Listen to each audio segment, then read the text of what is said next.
Title IX unlocked the door, as I say. We didn't know whether to push it or pull it open, but the women before us got the law passed, and without them, we wouldn't have this conversation. I arrived on the farm in the fall of 1979 and graduated in June of 1983. It was really exciting to come to Stanford in 1979. I'd been recruited by a lot of places. I'd had kind of an easy road in high school, and I was encouraged to come here.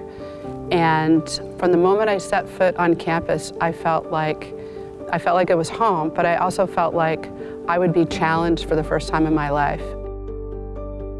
People want to come here because they want to get a Stanford degree, and the environment that Stanford provides as a student, it makes it a different place.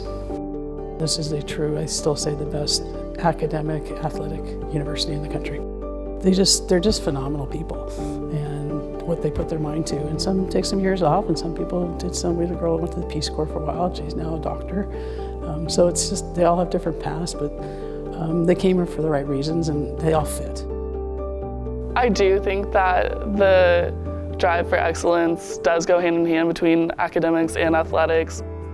This is just an area where everyone wants to be their absolute best versions of themselves on and off the court.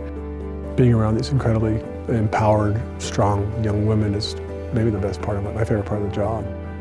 The minute you commit to Stanford, whether you're a coach, whether you're a player, whether you're an athletic trainer, performance coach, the goal is one. It's to win national titles, and that's it.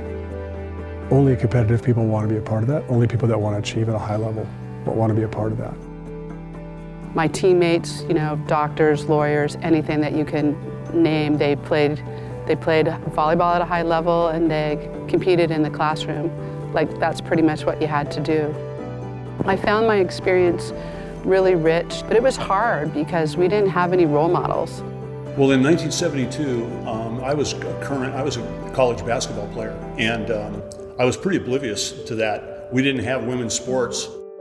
I don't think a lot of people made a big deal about it. It just kind of evolved, and schools started sponsoring women's sports. I came out of high school right around the time the compliance was being enforced for Title IX. It was interesting culturally as a woman because you weren't always sure how aggressive you were supposed to be. So the metaphor is just ready, fire, aim.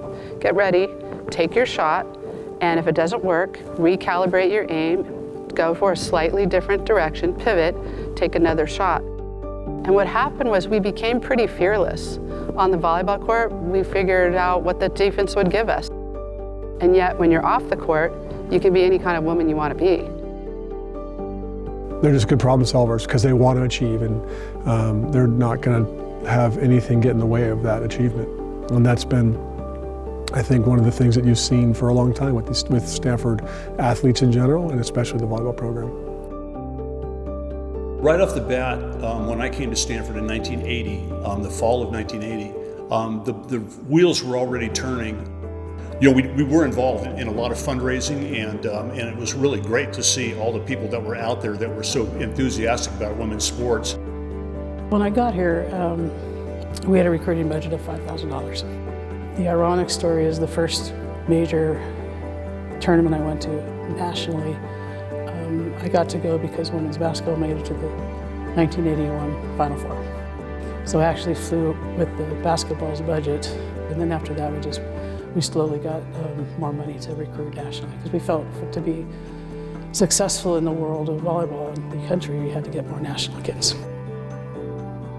I remembered at the Junior Olympics and on the junior national team, we would play in gyms, and they would come out with a 2-inch roll of athletic tape, and they would have chalk marks, and they would roll out the tape, and that would be how they'd mark the court on the basketball court. And when I came into Maples, our lines were permanent. And it clicked. I thought, these guys are serious about supporting women's sports in Title IX. I think that the success that our women's sports programs have had over the years is reflective of the amazing support that we have here at Stanford. So I'm really grateful to go to a university that has such a supportive community that really wants to see us succeed as female student athletes, both outside of athletics and inside athletics. I could tell you about all of my high school and club teammates that didn't have access. Access for them was only being allowed gym time and practice time, and a lot of those schools in the 80s didn't give them anything else. Access for us meant not only being in the gym, but being in the training room and having access to everything that all the male athletes had, everything. Stanford did such a good job taking care of us. We had the same training room, the same doctors, the same x-rays, the same physical therapists, athletic trainers that the boys had. I didn't expect that. I didn't know what to expect. That was really exciting, to be welcomed and treated like we belong as well as the guys. Our student athletes, as all the student athletes here at Stanford, are taking on real degrees, want to have real professional careers after. And I don't think without all the support that's given and garnered to them that they would have that opportunity. The moment that has stayed with me over the years was during the Final Four, and unfortunately we were the 5th set against Hawaii, who was the eventual national champion. I'd kind of run out of gas and I was subbed out. But I had the opportunity to sit on the bench and look around at A.G. Spanov's pavilion at UOP. Brand new gym, painted volleyball lines, and I just looked around at 5,000 people, TV cameras, cheerleaders, play-by-play announcers, and I thought, I helped build this. Little girls are watching us on TV and they're saying, I want to play volleyball for Stanford. But that's when I realized that where Title IX took me. Every woman who played volleyball at Stanford helped build that fan base. The teams that came before me that fought to ensure that my team, my generation, has the same opportunities that our male counterparts do.